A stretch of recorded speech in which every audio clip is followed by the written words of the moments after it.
The ledger sat open on the plantation desk, its pages yellowed with age and humidity. But it wasn't the accounts of cotton yields or tobacco sales that made the overseer's hand tremble as he held his lantern closer. It was the column he'd been instructed to keep separate, hidden from casual eyes.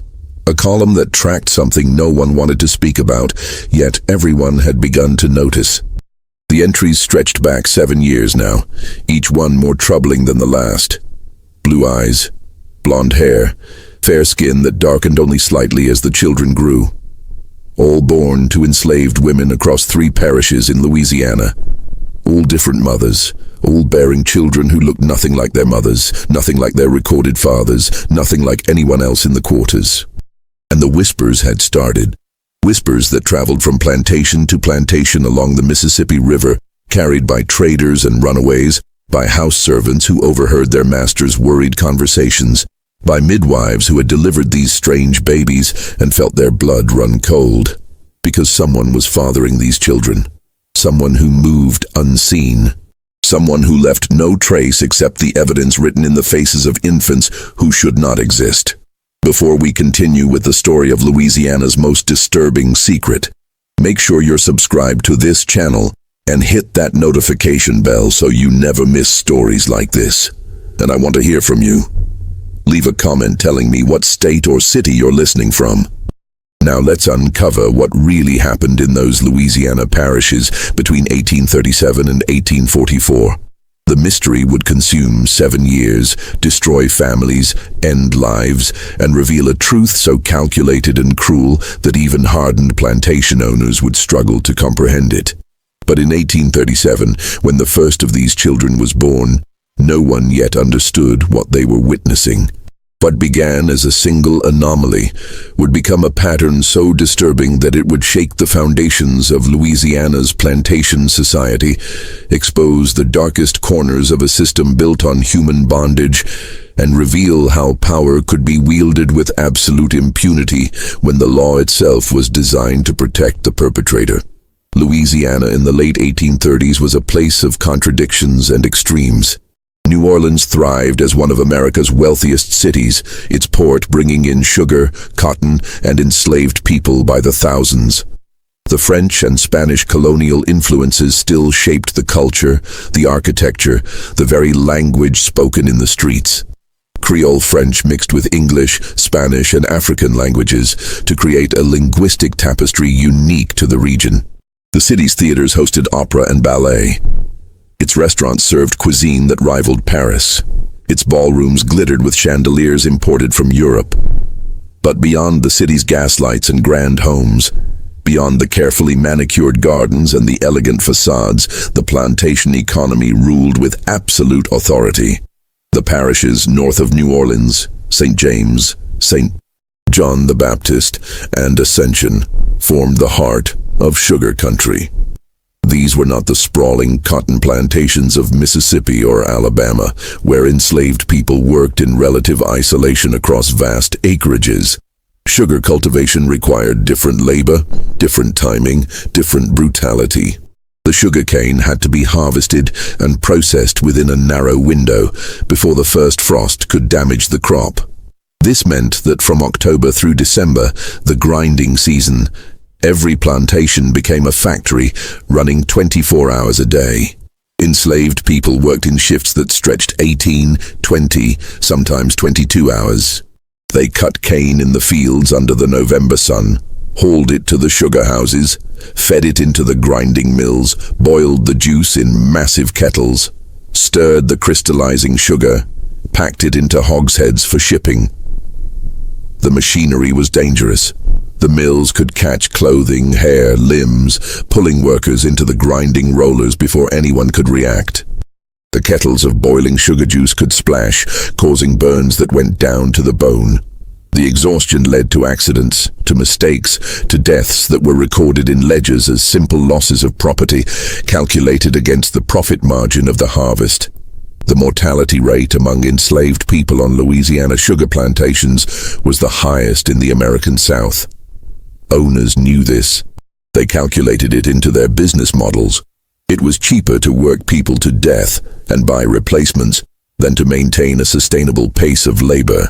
This was the world into which those strange children would be born. A world where human beings were reduced to units of production, where their bodies were not their own, where the law offered them no protection and no recourse. The parishes were densely populated compared to other plantation regions. Properties sat close together along the river, their boundaries often separated by nothing more than a line of cypress trees or a narrow bayou. The river was the highway, the lifeline, the connection between plantations. Steamboats moved up and down constantly, carrying goods, mail, passengers, news. Information traveled quickly here. A birth on one plantation would be known on 3 others by the next morning. A death, a sale, a punishment, all became common knowledge almost immediately. This interconnectedness made the mystery all the more disturbing, because when the unusual births began, they didn't happen in isolation. They formed a pattern, and patterns meant intention. The first plantation to record such a birth was Bellemont, a mid-sized sugar operation owned by the Duchamp family. They'd held the land for 3 generations, since the Spanish colonial period. The main house was built in the Creole style, raised on brick pillars to protect against flooding, with wide galleries wrapping around both floors. Moss-draped oak trees lined the drive from the river road. Behind the main house, the sugar works sprawled, the mill building, the boiling house, the curing sheds, the cooperage where barrels were made.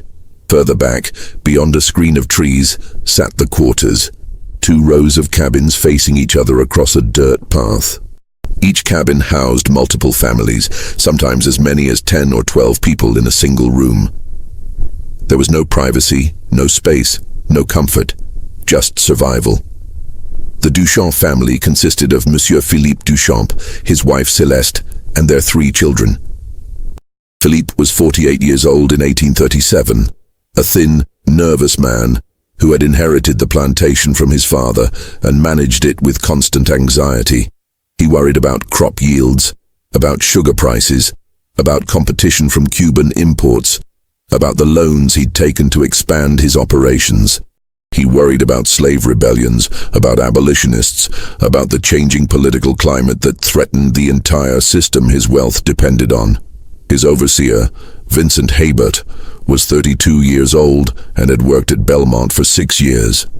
Hebert was unusual among overseers. He could read and write fluently in both French and English. He kept meticulous records. He had a reputation for being firm but not unnecessarily cruel, for maximizing productivity through organization rather than through terror. This made him valuable to Duchamp, who lacked the stomach for the violence that many plantation owners considered necessary. Hebert lived in a small house between the main residence and the quarters, positioned so he could monitor both. He rose before dawn every day, made his rounds, assigned work details, tracked progress, recorded everything in his ledgers. He knew every enslaved person on the plantation by name, knew their skills, their weaknesses, their family connections. This knowledge was power, and Hebert wielded it carefully. It was Hebert who first noticed the anomaly in March of 1837. And it was Hebert who would spend the next 7 years trying to understand what it meant.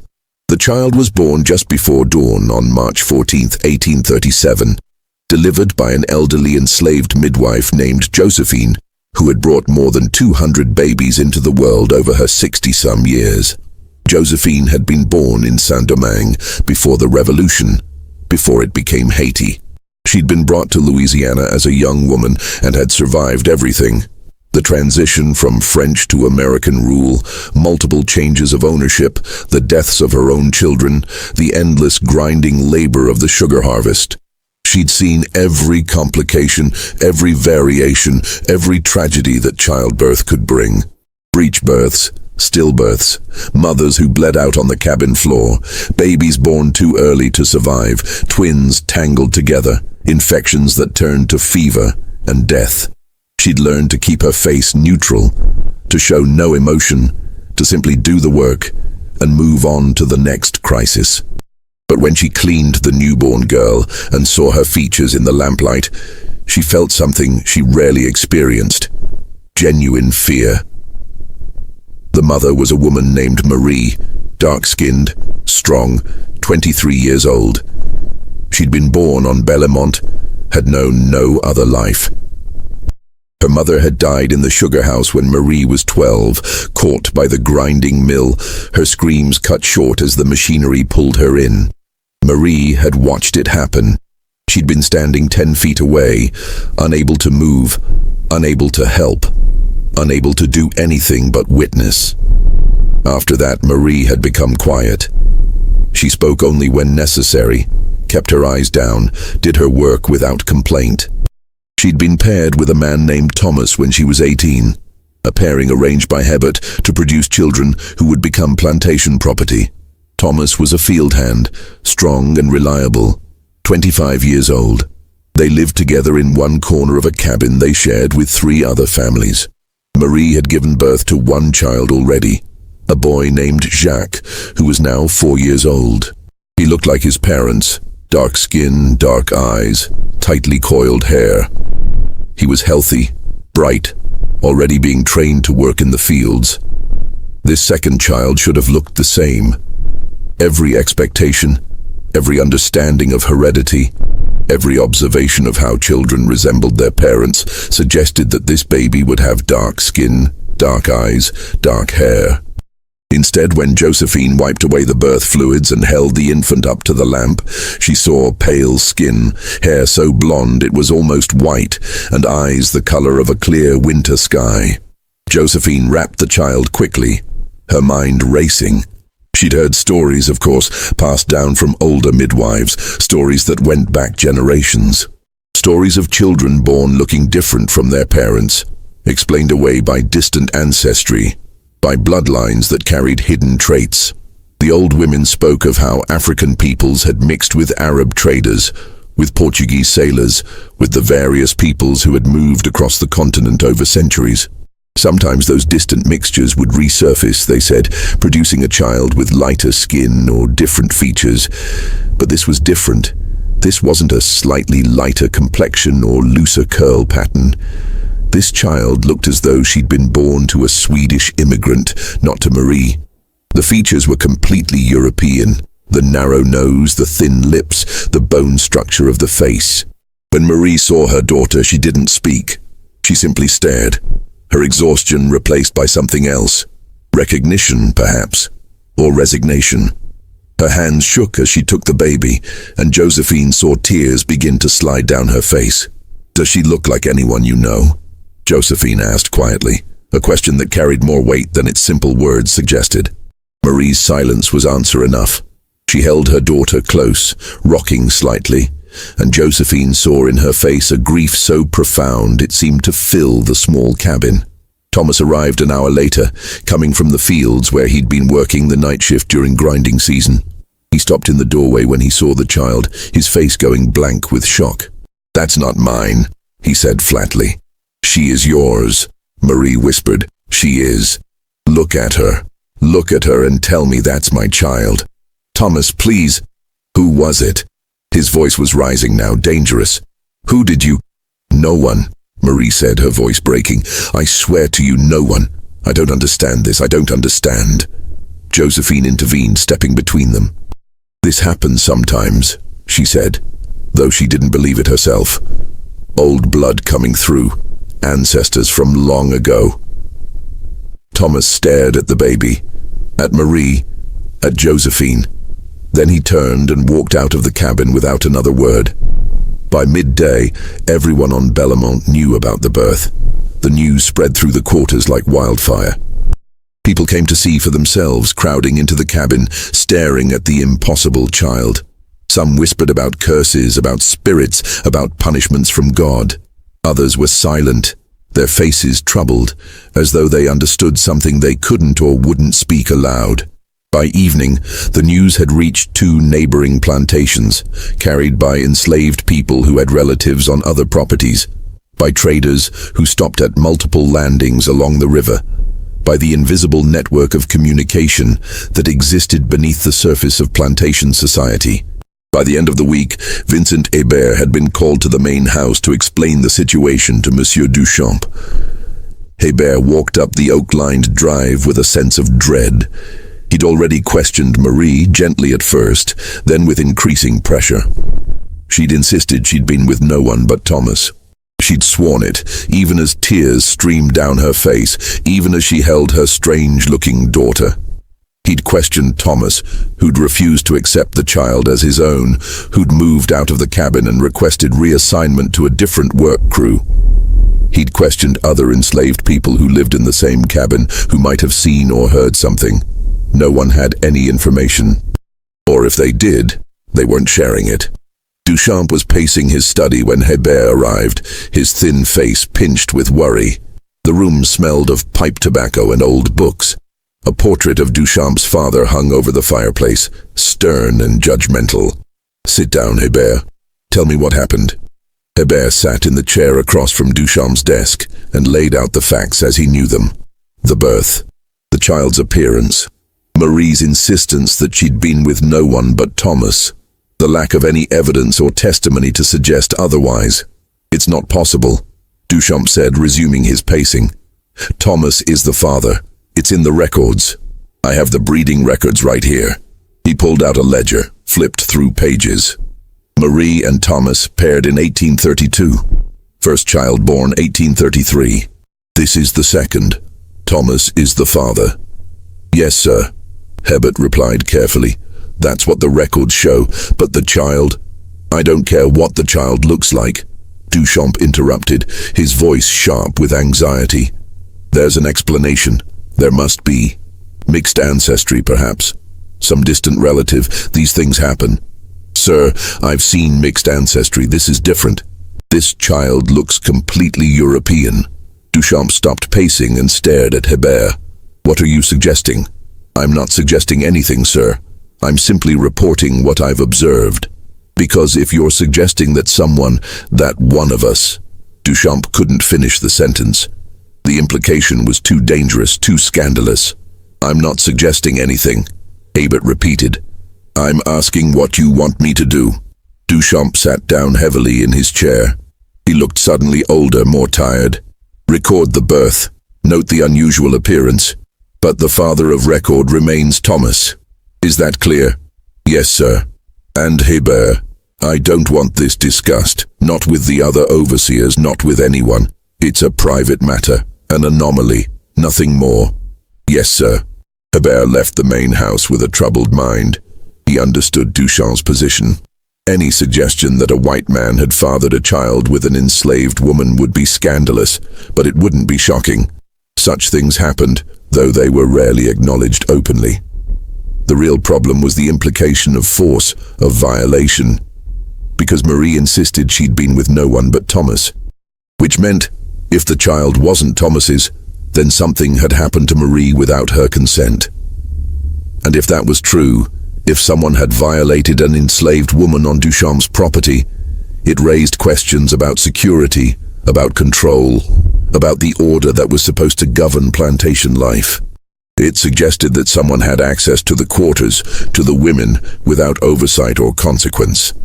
Hébert went back to his house and opened his personal journal, separate from the official plantation records. He wrote down everything he knew about the birth, about Marie's testimony, about the child's appearance.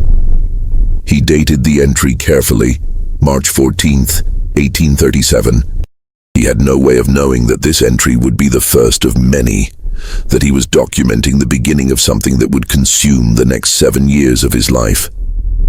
The child was named Claire.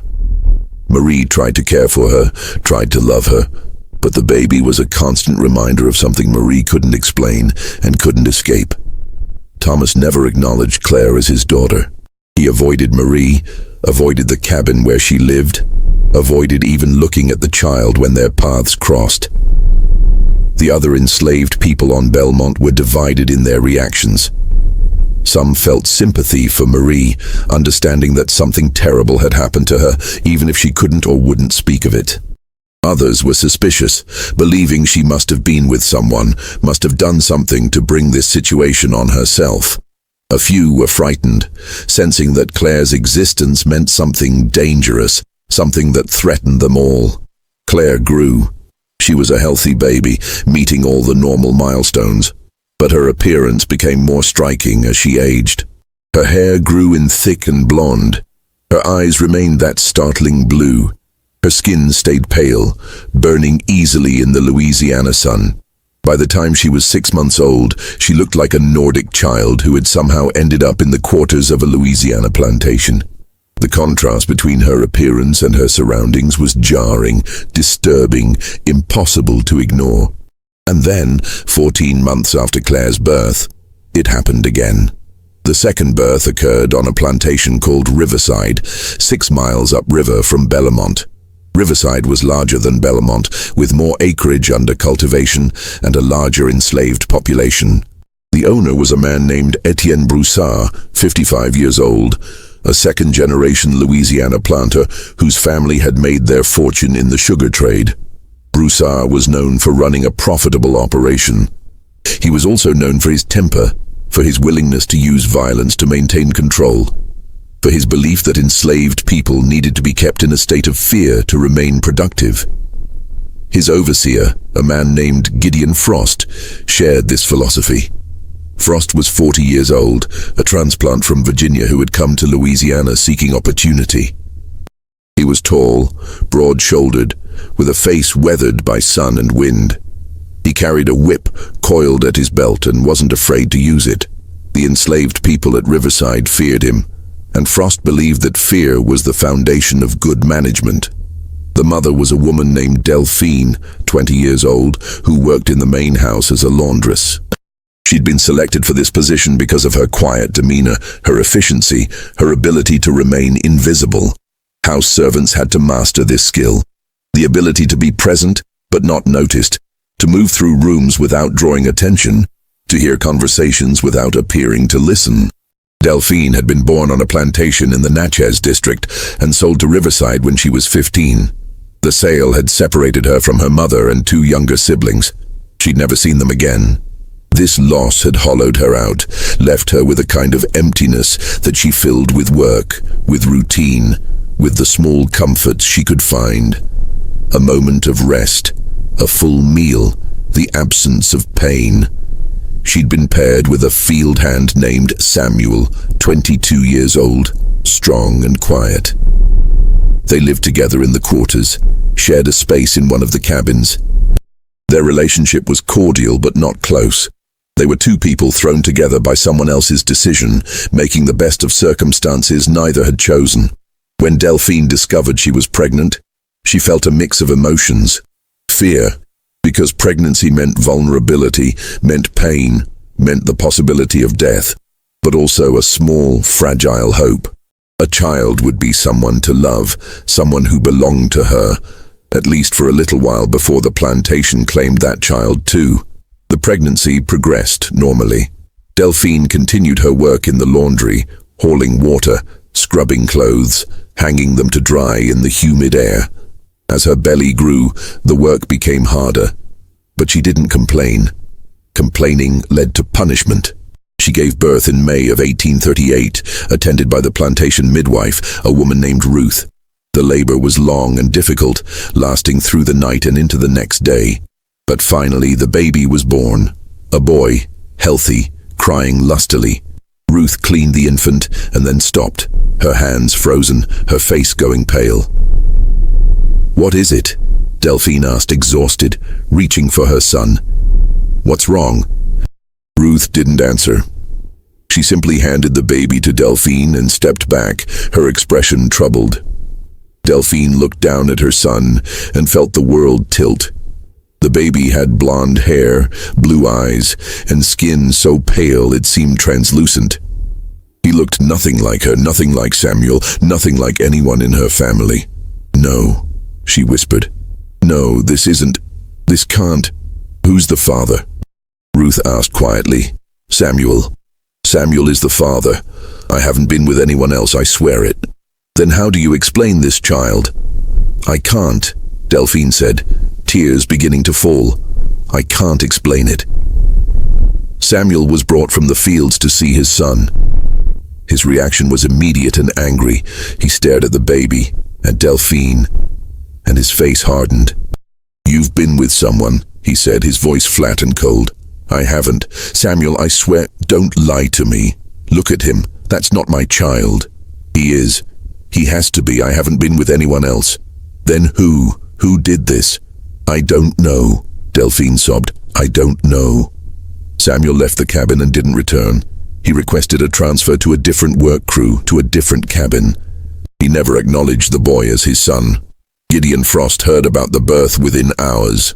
He came to the quarters, pushed into the cabin where Delphine lay recovering, and stared at the baby with a mixture of shock and anger. "Who's the father?" he demanded. "Samuel," Delphine whispered. "That's not Samuel's child. Look at it. I haven't been with anyone else." "You're lying." "I'm not. I swear on my life I'm not lying." Frost questioned her for an hour, his voice growing harsher, his threats more explicit. But Delphine's story never changed. She'd been with no one but Samuel. She couldn't explain the child's appearance. She didn't understand what had happened.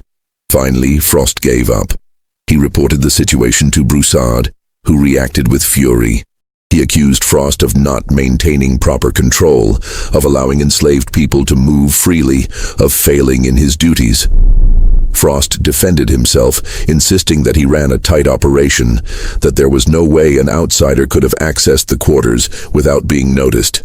The argument went in circles. Finally, Broussard ordered the birth recorded with Samuel as the father of record, despite the obvious impossibility. The matter was to be closed, not discussed, forgotten. The baby was named Jean, and like Claire before him, he was a living impossibility, a child who shouldn't exist. When news of Jean's birth reached Belmont, Vincent Heber felt a cold certainty settle in his chest. This wasn't coincidence. This wasn't random genetic variation. This was something else, something deliberate, something that was happening across multiple plantations.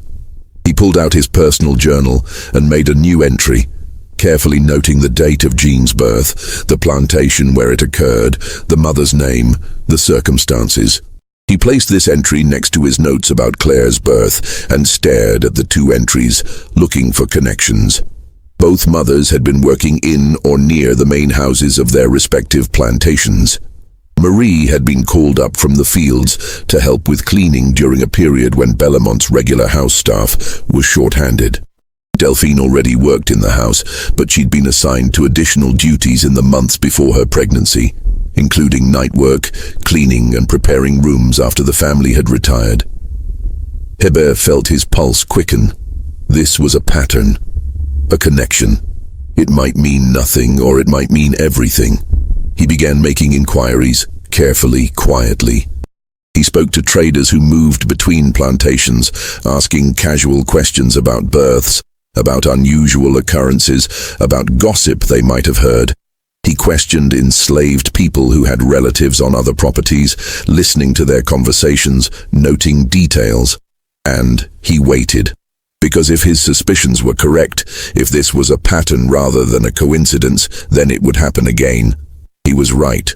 Over the next 2 years, 3 more children were born with the same impossible features. Each birth followed the same pattern. An enslaved mother with dark features, a recorded father who matched her appearance, and a child who looked nothing like either parent. The third child was born at a plantation called Oakmont in November of 1838.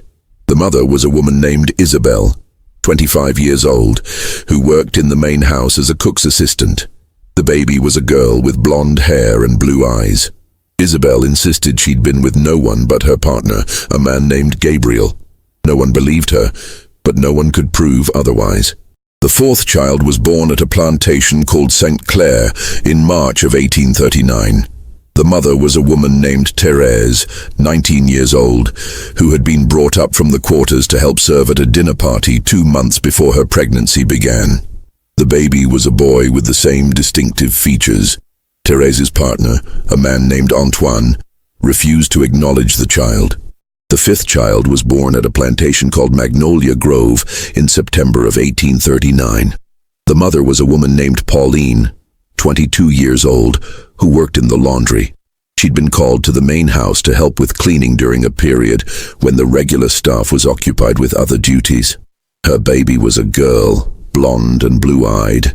Her partner, a man named Louis, left her after the birth.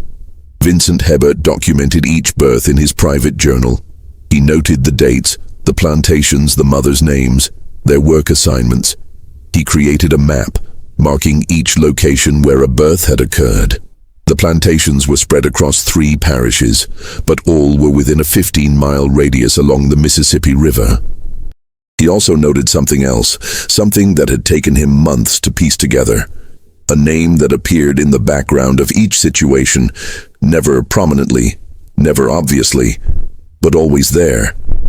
Dr. Marcus Levine. Levine was a physician, 42 years old, unmarried, respected throughout the parishes. He'd been born in Louisiana to a French father and a Creole mother. He'd been sent to Paris to study medicine at the age of 18, had spent 8 years there, and had returned to Louisiana in 1825 to establish his practice. He was known for his skill, particularly in treating fevers and infections that were common in the humid Louisiana climate. He was also known for his discretion, his willingness to treat delicate matters without gossip, his ability to keep secrets. This made him popular among the planter families, who valued privacy above almost everything else. Levine served several plantations as their primary doctor, traveling between them as needed.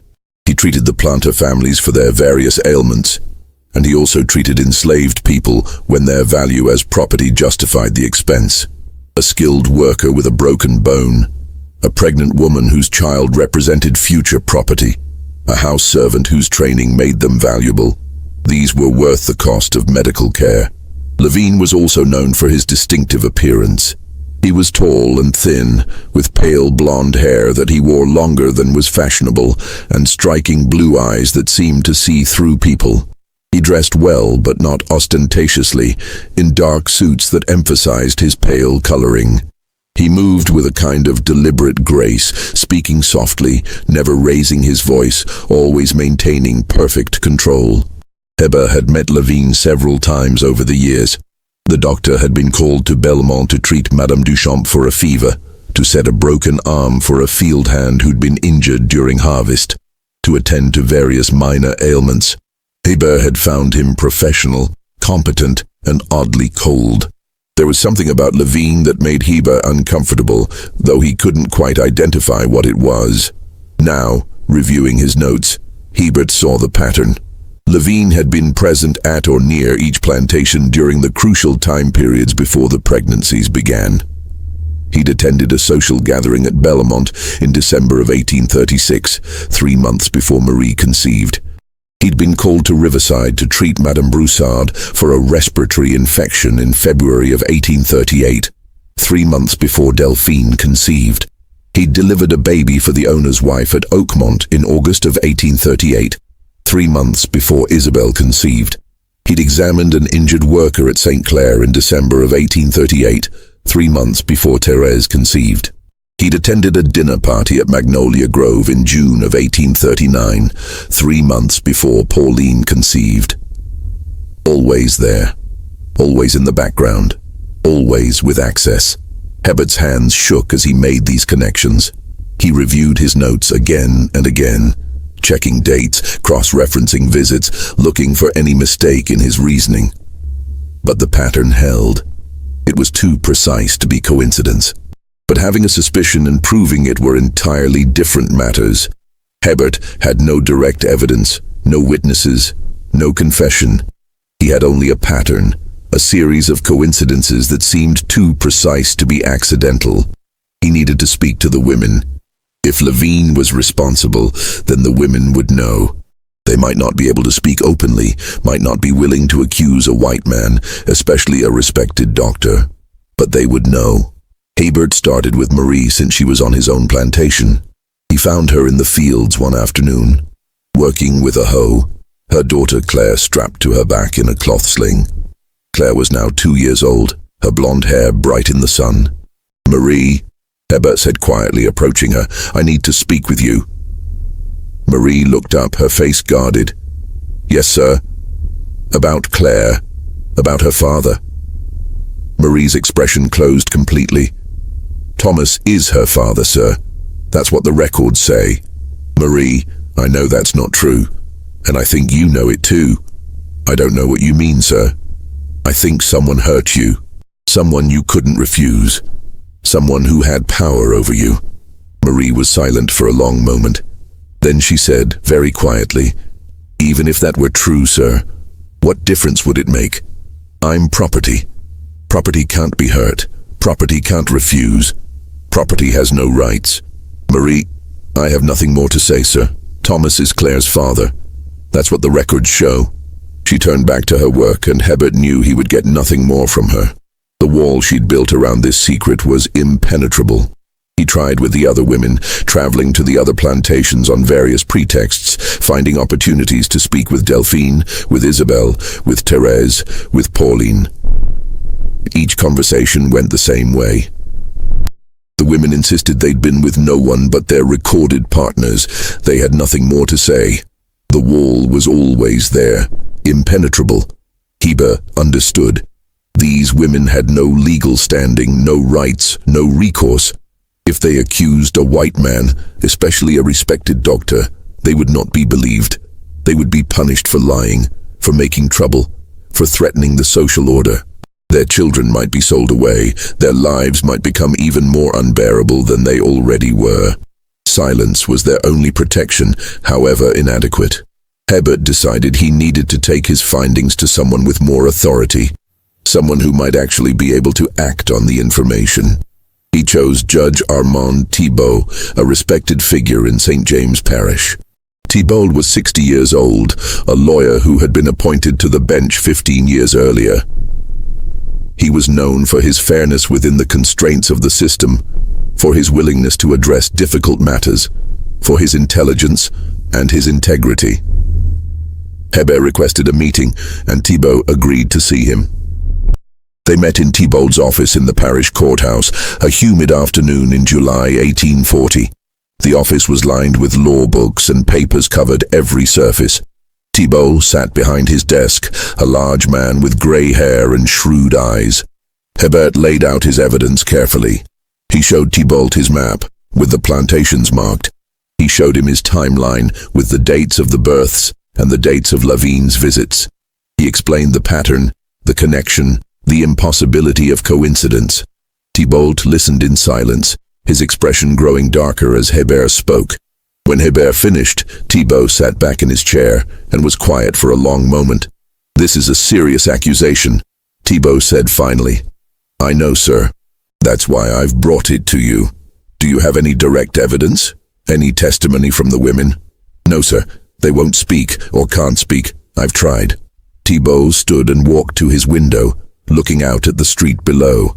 The courthouse was in the center of the parish seat, a small town that served the surrounding plantations.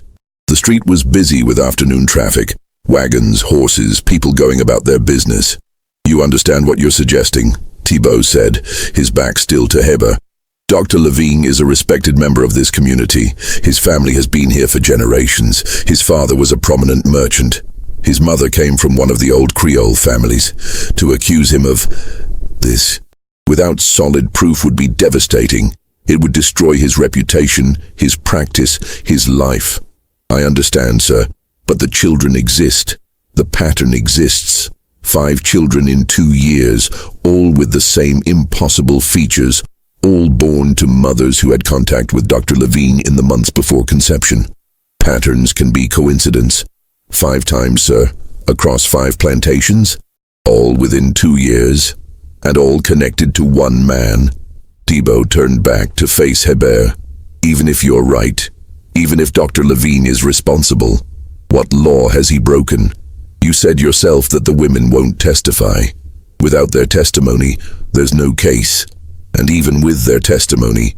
He trailed off, and Hebert understood what he wasn't saying. Even with testimony, enslaved women had no legal standing. Their word would not be taken over that of a white man, especially a respected doctor. The law didn't recognize what had been done to them as a crime. "So there's nothing to be done?" Hebert asked, hearing the bitterness in his own voice. "I didn't say that," Thibault replied. I'll make inquiries. Discreetly. I'll speak to some of the plantation owners, ask questions, see what I can learn. But I want you to stop your investigation. If word of this spreads, if accusations start flying without proof, it will cause panic and damage that we may not be able to contain. Do you understand? Yes, sir. Go back to Bellamont. Say nothing to anyone. Let me handle this. Hebert left the courthouse with a mixture of relief and frustration. He'd done what he could. The matter was now in official hands, but he couldn't shake the feeling that nothing would come of it, that the truth would be buried under the weight of reputation and social standing. He was right. Judge Thibault did make inquiries, but they were so discreet as to be nearly invisible. He spoke to 3 of the plantation owners privately in carefully arranged meetings that left no public record. He asked vague questions about Dr. Levine's visits, about unusual occurrences, about the births of the distinctive-looking children. The responses were uniformly defensive. The plantation owners saw the questions as threats to their property values, their reputations, their social standing. They insisted there was nothing unusual, nothing that required investigation. The children were anomalies, genetic quirks, nothing more. Etienne Broussard, the owner of Riverside, was particularly hostile. He met with Thibault in his study, a room dominated by a massive desk and portraits of his ancestors. Are you suggesting that I don't know what happens on my own property? Broussard demanded, his face flushed with anger. That I can't control my own people? This is insulting, Armand. Deeply insulting. I'm not suggesting anything of the kind, Thibault replied calmly. I'm simply following up on some concerns that have been brought to my attention. Concerns? What concerns? That some babies were born with light skin. That happens sometimes. Mixed ancestry, distant bloodlines. It's not unusual. 5 babies in 2 years, Etienne. All on different plantations, all with the same distinctive features. So, that's coincidence. Nothing more. And all the mothers had contact with Dr. Levine in the months before conception.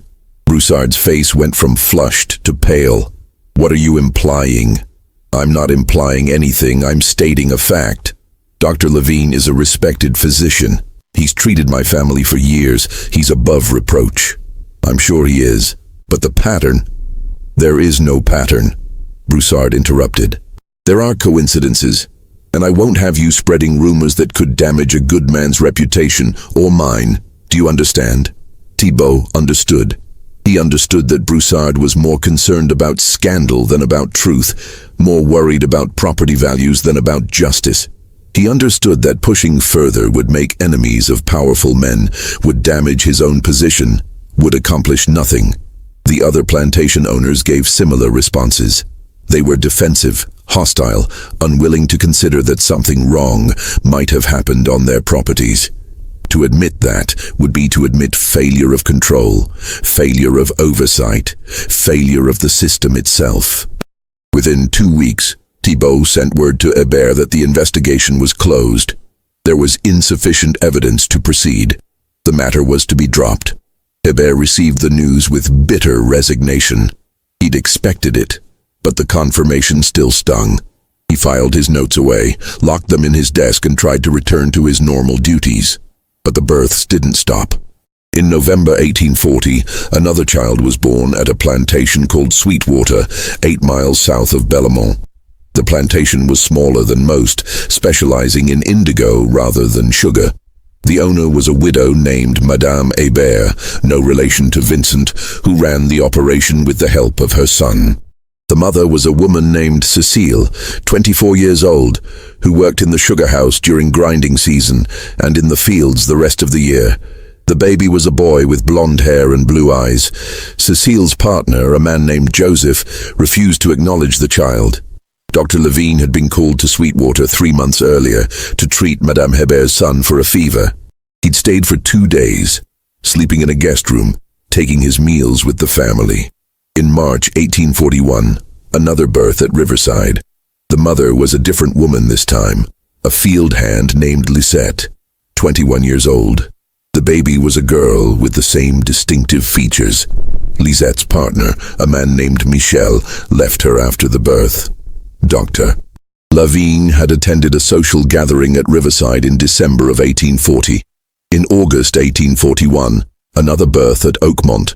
The mother was a woman named Margot, 23 years old, who worked in the main house. The baby was a boy. Margot's partner, a man named Henri, refused to speak to her after the birth. Dr. Levine had been called to Oakmont to treat an injured field hand in May of 1841. In January 1842, another birth at a new plantation, Cypress Point, 10 miles north of Bellemont. The mother was a woman named Adele, 20 years old. The baby was a girl. Adele's partner, a man named Francois, requested a transfer to a different plantation. Dr. Levine had attended a dinner party at Cypress Point in October of 1841. The pattern continued, relentless and undeniable. Vincent Hebert documented each birth in his private journal, even though he'd been told to stop his investigation. He couldn't let it go. The pattern was too clear, too deliberate. 9 children now, all with the same impossible features, all connected to Dr. Levine. And with each new birth, the whispers grew louder. The enslaved community knew something was wrong. They couldn't speak openly, couldn't accuse, couldn't demand justice. But they knew, and they began to protect themselves. Women started refusing assignments to the main houses. They claimed illness, injury, any excuse to avoid being called up from the quarters. When pressed, they became sullen, resistant, uncooperative.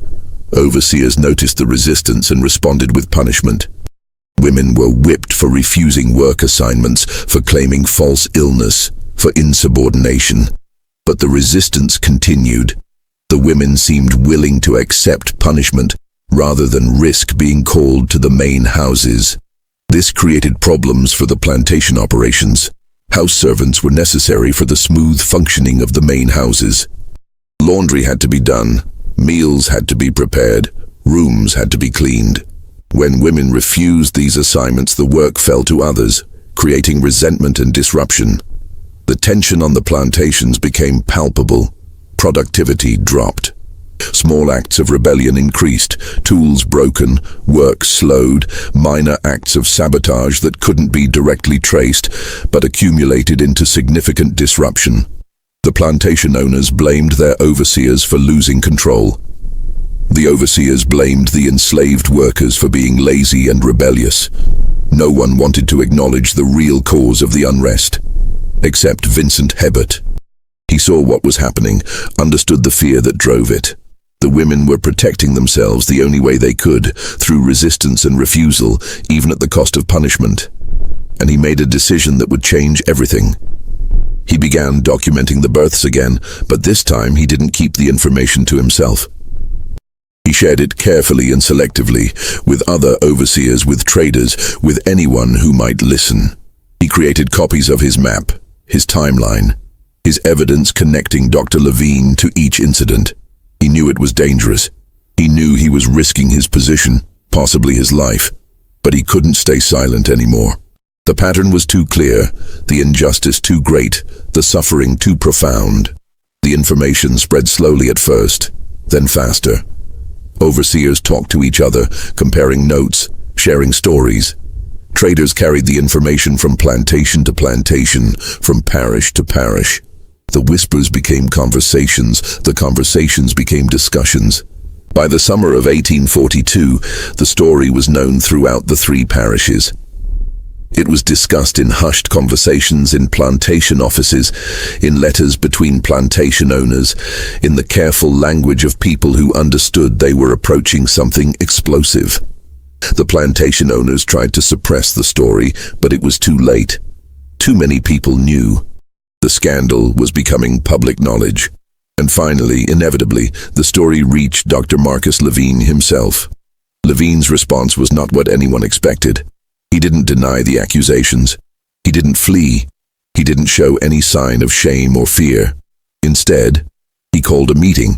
In September 1842, he sent formal invitations to the owners of all the affected plantations, asking them to gather at his home on a Thursday evening.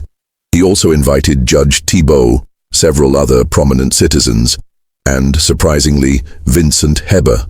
The invitations were polite but firm. Levine wrote that he understood there had been questions about certain matters, and he wished to address these questions directly and comprehensively. He requested the courtesy of a hearing before any further action was taken. The plantation owners were caught off guard. The invitation itself was unusual, almost unprecedented. But they agreed to attend, curious about what Levine might say, how he might defend himself. Hebert received his invitation with a sense of dread. He didn't know what Levine was planning, but he knew it wouldn't be good. The meeting took place on a Thursday evening, September 15, 1842. The air was thick with humidity and the threat of rain. 15 men gathered at Levine's home, a modest but well-appointed house on the outskirts of the parish seat. The house was built in the American style rather than Creole, with a symmetrical facade and a central hallway. Levine greeted each guest personally as they arrived, shaking hands, making small talk, playing the role of gracious host. He was dressed impeccably in a dark suit, his blonde hair neatly combed, his blue eyes clear and steady. He showed no sign of nervousness or concern. When all the guests had arrived, Levine led them to his parlor, a room furnished with comfortable chairs arranged in a semicircle. A sideboard held decanters of whiskey and brandy, glasses, cigars. Levine invited the men to help themselves, to make themselves comfortable. The atmosphere was surreal. It felt like a social gathering, not a confrontation. The men sat in uncomfortable silence, waiting to hear what the doctor had to say. Levine stood before them, calm and composed. He held a glass of brandy in one hand, and he took a small sip before beginning to speak. "Gentlemen," he said, his voice quiet but clear, "I understand there have been questions about certain births that have occurred over the past several years. Questions about the appearance of these children, about their parentage, about my possible involvement." The room was absolutely silent. Every eye was fixed on Levine. "I want to address these questions directly and honestly," Levine continued. "I believe that clarity is preferable to rumor, that truth is preferable to speculation. So let me be clear. Yes, I am the father of these children, all of them." The silence shattered into chaos. Men shouted, stood, demanded explanations. Judge Thibault called for order, his voice barely audible over the uproar. Broussard was on his feet, his face purple with rage. Duchamp looked as though he might faint. Levine waited, patient, sipping his brandy, until the room quieted again. It took several minutes. "I understand your shock," Levine said when he could be heard again. "But before you judge me, I ask that you hear my explanation. What I have done with purpose and with what I believe to be sound reasoning." "Sound reasoning?" Broussard shouted. "You've violated—" "I have conducted an experiment," Levine interrupted, his voice sharp enough to cut through the noise.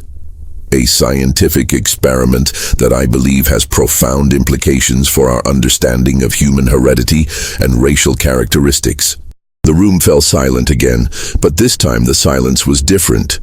Confused, horrified. Levine walked to a desk in the corner of the room and retrieved a leather-bound journal. He held it up so everyone could see. "For the past 7 years," he said, "I have been studying the question of racial inheritance. Specifically, I wanted to understand whether the physical characteristics we associate with race are immutable or whether they can be altered through selective breeding." He opened the journal, showing pages filled with notes, diagrams, measurements, observations. The handwriting was neat and precise, the work of someone who took pride in documentation. "I theorized," Levine continued, "that by introducing European genetic material into the African population, I could produce offspring that displayed European features. The children born over these years have confirmed my hypothesis. Regardless of the mother's appearance, my genetic contribution has dominated, producing children with blonde hair, blue eyes, and fair skin." Vincent Heber felt physically ill. Around him, other men showed similar reactions. Pale faces, clenched jaws, hands gripping chair arms. The casual way Levine spoke about human beings, about women, about children, was more disturbing than any rage or justification would have been. You're talking about human beings, Thibault said, his voice shaking. Not livestock, not experimental subjects. Human beings. Am I? Levine asked, turning to face the judge. His expression was genuinely curious, as though this were an interesting philosophical question. The law of this state says otherwise, Judge Thibault. The law says these women are property. The law says their children are property. I have violated no statute, broken no law. I have simply used available resources to pursue scientific knowledge. You've committed rape, Hebert said, the word hanging in the air like poison. Multiple times. Against women who had no ability to refuse you, no ability to protect themselves. Levine turned to him, his expression unchanged. Rape is a crime committed against persons, Mr. Hebert. These women are not legally persons. They are property. I no more committed rape than a farmer commits rape when he breeds his cattle. The law is quite clear on this point. The logic was monstrous, but it was also legally sound. Louisiana law in 1842 did not recognize enslaved people as having the legal standing to be victims of rape. They were property, and property could not be raped. The law protected property owners from theft or damage to their property, but it did not protect the property itself from the actions of others. Several of the plantation owners looked uncomfortable, but none spoke up to challenge Levine's reasoning, because to do so would be to challenge the entire legal and social structure that supported their way of life. If enslaved people were persons with rights, then the entire system of slavery became untenable. Why? Duchamp asked finally, his voice barely above a whisper. Why do this? What did you hope to gain? Knowledge. Levine replied simply. Understanding. I wanted to prove that racial characteristics are not fixed, that they can be manipulated through selective breeding. This has implications for everything. For slavery, for colonization, for the future of human civilization. He walked back to the center of the room, his journal still in his hand. Consider the possibilities, he said, his voice taking on an almost evangelical quality. If we can alter racial traits through selective breeding, we can reshape entire populations. We can create workers ideally suited to specific climates and tasks. We can eliminate undesirable characteristics and enhance desirable ones. We can engineer the future of humanity itself. You're insane, someone muttered. I'm a scientist, Levine corrected. And my experiment has been successful. The children exist. The evidence is undeniable. I have proven that European traits dominate African traits in mixed offspring. This is valuable knowledge, gentlemen. Knowledge that could be used to advance our understanding of human biology, of heredity, of the very nature of race itself. Judge Thibault stood, his face flushed with anger and something else. Disgust, perhaps, or horror at what he was hearing. Dr. Lavigne, he said, his voice hard. Regardless of the legal technicalities, what you've done is morally reprehensible. You've caused immense suffering to women who had no ability to refuse you. You've destroyed families. You've disrupted multiple plantations.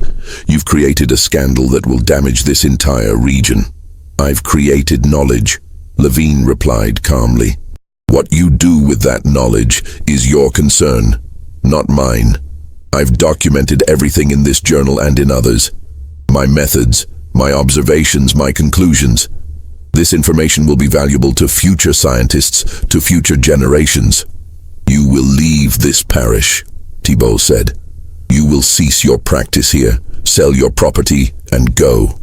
If you refuse, I will find a way to bring charges. Legal technicalities be damned. I will make your life here impossible. Levine smiled slightly, and the smile was somehow more disturbing than anything else he'd said. I've already made arrangements to leave, Judge Thibault. My work here is complete. I've gathered sufficient data. I'm relocating to Texas, where I plan to continue my research on a larger scale. The frontier offers opportunities that are not available in more settled regions. Get out, Broussard said, his voice shaking with rage. Get out of this parish. Get out of Louisiana, and if I ever see you again, I'll kill you myself. Levine set down his brandy glass and inclined his head slightly, as though accepting a compliment. "I'll be gone within the week," he said. "Thank you for coming, gentlemen. I thought it important that you understand the truth of what has occurred. Rumors and speculation serve no one." The meeting dissolved into angry arguments, threats, and recriminations. But in the end, there was nothing anyone could do. Levine had broken no law. He could not be prosecuted, could not be punished through official channels. The system that should have protected the women he'd violated had instead protected him. Within 2 weeks, he was gone. His house was sold to a merchant from New Orleans. His practice was transferred to another doctor. His furniture, his books, his personal effects were packed and shipped. He vanished into the expanding American frontier, taking his journals, his data, and his monstrous certainty with him. The aftermath of Levine's revelation spread through the parishes like a fever. The plantation owners tried to suppress the story, but it was too late. Too many people knew. The scandal became common knowledge, discussed in New Orleans parlors, in riverboat saloons, in the careful letters that passed between planter families across Louisiana and beyond. The children remained, of course. 13 of them by the time Levine left, ranging in age from newborn to 5 years old. They grew up in the quarters, marked by their appearance, living proof of what had been done to their mothers. The mothers struggled with their children in different ways. Some, like Marie, tried to love these children despite everything. Marie held Claire close, sang to her, protected her as best she could. But there was always a distance, a wall that Marie couldn't quite break through. Every time she looked at Claire, she saw the violation, the helplessness, the night that had changed everything. Others couldn't bear to look at their children. Delphine at Riverside became withdrawn and silent after John's birth. She cared for him mechanically, feeding him, keeping him clean, but showing no affection. When Jean reached for her, she would turn away. When he cried, she would hand him to another woman to comfort. The children sensed this rejection, even as infants. They grew up knowing they were different, knowing they were unwanted, knowing their very existence caused pain. The fathers, the men who had been recorded as fathers, the men who had been partners to these women, reacted with anger and abandonment. Thomas never acknowledged Claire. He avoided Marie, avoided the cabin where she lived, avoided even looking at the child when their paths crossed. Eventually he requested a transfer to another plantation, and Duchamp granted it, glad to be rid of a source of tension. Samuel at Riverside did the same. So did Gabriel, Antoine, Louis, Joseph, Michel, Henri, Francois, and the others. These men had been paired with these women by their owners, forced into relationships they hadn't chosen. But they'd made lives together, found small comforts in companionship. The births destroyed those fragile connections. The women were left alone, raising children who looked nothing like them, children who were constant reminders of violation and powerlessness. The enslaved community was divided in its response. Some people felt sympathy for the mothers, understanding that something terrible had happened to them. They helped when they could, watching the strange-looking children, sharing food, offering what comfort was possible. Others were suspicious or hostile. They believed the mothers must have done something to bring this on themselves, must have been willing participants. They whispered about the women, spread rumors, shunned them. The children grew up in this atmosphere of suspicion and division. They were neither fully accepted nor fully rejected, existing in a liminal space within the quarters. As they got older, their appearance became even more striking. By the time Claire was 5 years old, she looked like a Swedish child who had somehow ended up on a Louisiana plantation. Her hair was long and blonde, her eyes that startling blue, her skin pale and prone to burning. She stood out among the other children like a candle in darkness. The same was true for all of Levine's children. They were beautiful in a conventional European sense, and this beauty made them valuable in a specific way. As they grew older, some were sold to traders who specialized in what were euphemistically called fancy girls, enslaved women with light skin who were sold for sexual exploitation. The boys were sometimes kept as house servants, their appearance making them suitable for positions where they would be seen by visitors. This was another layer of horror. Levine's experiment had not only violated the mothers, but had also created children who would be exploited because of their appearance, because of the very features that marked them as different. Vincent Hebert continued as overseer at Belmont for 3 more years after Levine's departure. But he found it increasingly difficult to continue in his position.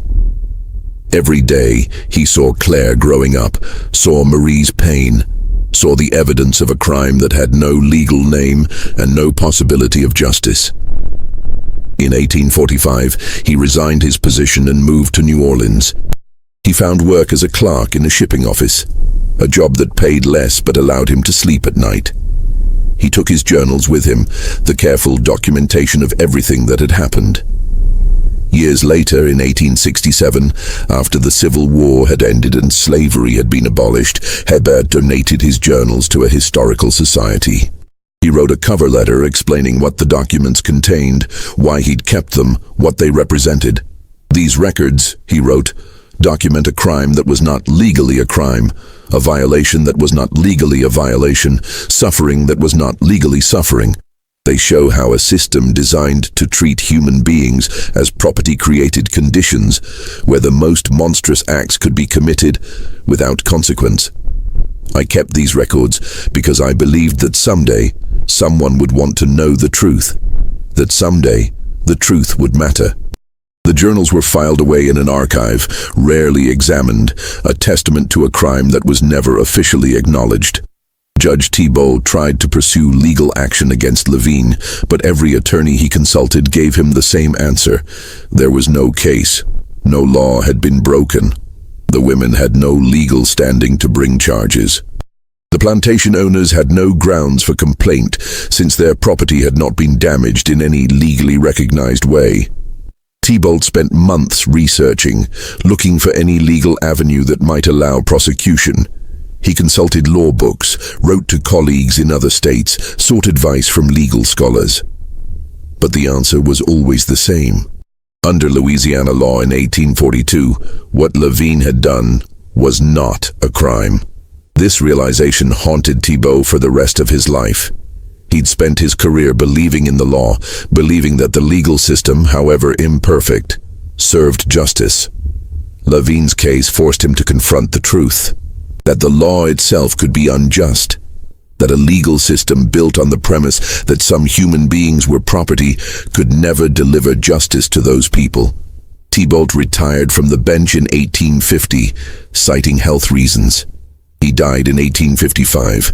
And those who knew him said he'd never been the same after the Levine affair. As for Dr. Marcus Levine, he did relocate to Texas, where he established a new medical practice in a growing frontier town. He continued his research for at least another decade, according to fragmentary records that survived. There are hints in letters, in birth records, in the memories of people who lived in that town, that the pattern continued.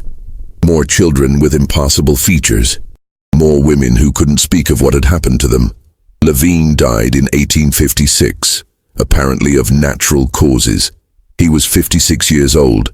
His executor, a lawyer who had been handling his affairs, found his journals among his effects.